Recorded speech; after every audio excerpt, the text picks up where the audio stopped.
Indien diamantjuweliersware net 'n dier is vir jou, kan jy dalk een van die dae 'n sintetiese diamant teen 'n fraksie van die prys by die beurs gaan koop. Ernest Blom en Pneuma sluit nou by my aan as ons oor die beurs se aankondiging en die juweelindustrie gesels. Hello guys. Hi. Ernest, I'm going to start off with you. Lab-grown diamonds, what exactly are they?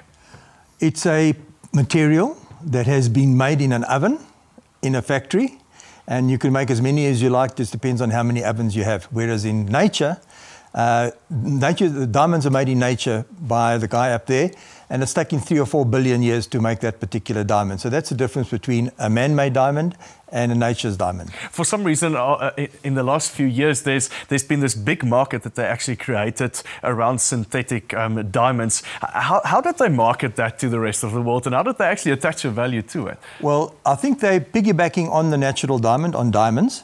And I think they're trying to promote their product at the expense of diamonds. What they're doing is they're trying to say that when you mine diamonds, there's habitation degradation, etc., etc. Yeah. What they're forgetting to tell the people is what about the job creation? What about the corporate social responsibility that the mines bring? Yeah. Whereas how much energy do they use to make a diamond, a synthetic diamond? So they're quite disingenuous in what they're doing. I want to talk about De Beers and the fact that De Beers has now started entering this market. Why is this so significant? Well, we feel that this will also assist with the lower end jewelry on a higher level than the cubic zirconia. So you could, for instance, use it very well in a 9-carat industry and enhance the 9-carat. Rather than bringing it down through cubic. Yeah. Ernest, one interesting thing is the fact that the reason why diamonds are so valuable is the fact that it's scarce. If we now suddenly flood the market with these diamonds, what impact would that have on normal diamonds? Synthetic diamonds is today about 1.5% of global turnover. So there's no real threat to it. And especially now that De Beers have come on the scene, where they're positioning, as Michael has said, to a completely different market. When you get engaged, you're not going to give your girlfriend a diamond that was made in an oven. You're going to give the diamond that was made by nature. Yeah. It's the same as giving her a rose. Would you give her a plastic rose for Valentine's Day, or would you give her a rose that's got the texture and the smell? And that's the difference. Let's talk about the jewelry industry, and I think it's something that I know very little about, but take us back to say 1983. We were quite a player within the global jewelry space. What changed? Well, in the 80s, due to sanctions and a lot of foreign, highly skilled goldsmiths in the country, we had Austrians, Germans, Greeks, Italians, Portuguese, British. There was such a mix of international jewelers here, producing high-quality handmade jewelry.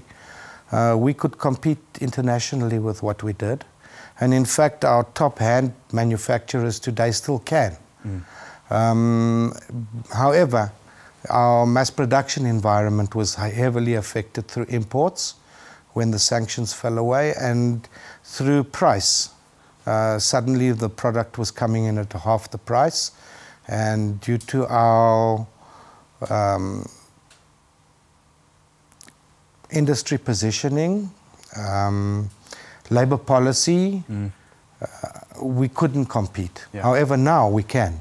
The rand-dollar exchange rate has reached a level where we can, and through high-tech equipment we can recapture our import industry, which is about a 2 billion rand a year. Sure.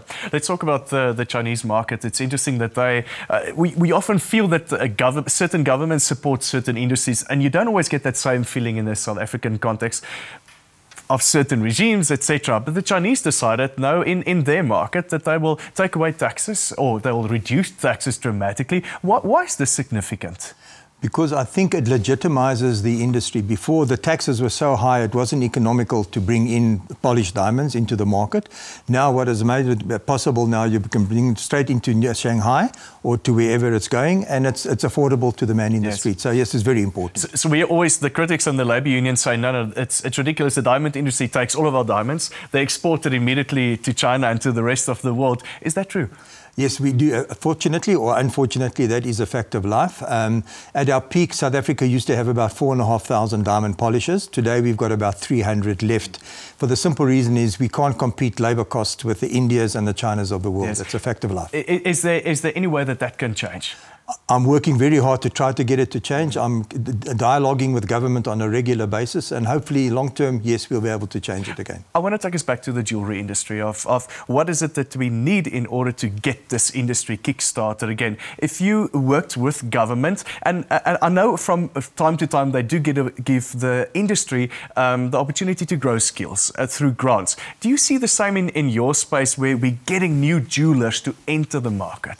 Yes, we started training jewelers in 2003. We started with the first one. We're now working on, by the end of this year, it will be 137. We're growing a super artisan complement, which is a one person with 3 qualifications, the goldsmith, diamond setter, and engraver in one person.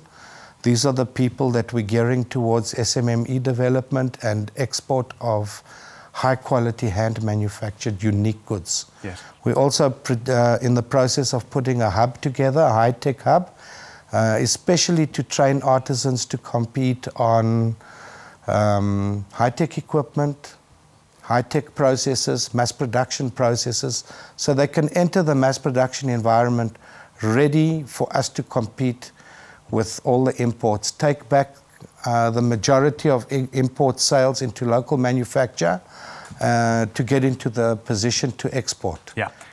What role does mentorship play within your specific industry? We hear that from almost all entrepreneurs around that. And do those mentors still exist?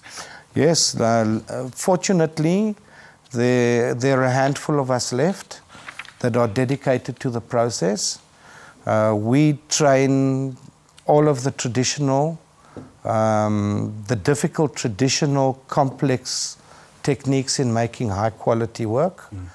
With those skills, you can make anything. Yeah. And how does our skills compare to that, say, of the rest of the world? Are we globally competitive? Our top skills are competitive. Yeah. If Ernest, I want to get back to you to the diamond industry, and your background is actually in diamond exchanges. It's something that very few people actually know about. Take us through what exactly does the diamond exchange do?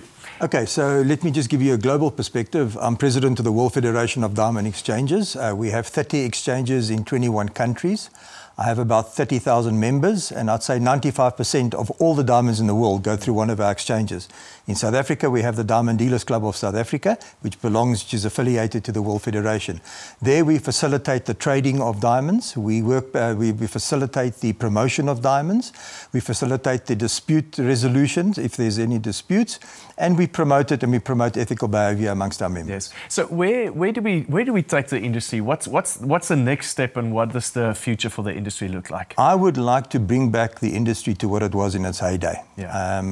With a vision of, say, another 4,500 polishers. That'll be great, where we polish the majority of our diamonds. However, we need to work with government to do that. We can't do it alone. Yes. We need to have government on our side. Michael, I want to talk about you in the break, or just pre to this. You spoke about the potential size of the jewelry industry in South Africa. That's a phenomenal part. Take us through what could this industry look like? Yes, well, we used to produce over 10 tons. We're down to 1.5 to 2 tons. With the training that we're producing and the growth of the mass production environment, we can, within 5 to 7 years, take it to 10 tons, 13 tons. And then with the AGO agreement and the high-end jewelry buyer in China, we could even double or triple that. Wow. I want to talk about the global market, and what bigger part does the Chinese still play, and do they still play an incredibly big part in the diamond industry? Oh, yes. The biggest consumer of diamond jewelry is still America. Yeah. Second is China. Third is India. We reckon that within the next 10 to 15 years, China will overtake America as the largest consuming market. Wow. Interesting enough, when I opened up the Diamond Exchange in Shanghai in the year 2000, the chairman of the Shanghai Diamond Exchange got up and said that if 10% of the working women in China, only 10%, bought one diamond a year, you'd sell 50 million diamonds. Wow. That's the size of the market. It's huge. Gentlemen, thank you so much. Fascinating discussions. We'll definitely have you back. Thank you so much. Thank you. Terwyl die meeste van ons wat in die weer belangstel bekommerd is oor die reën in die Kaap, is daar sommiges wat meer bekommerd is oor die weer in die ruimte. Ons vat 'n vinnige advertensiebreek, maar bly ingeskakel om uit te vind waarom dit wat in die buiteruim gebeur sak maak.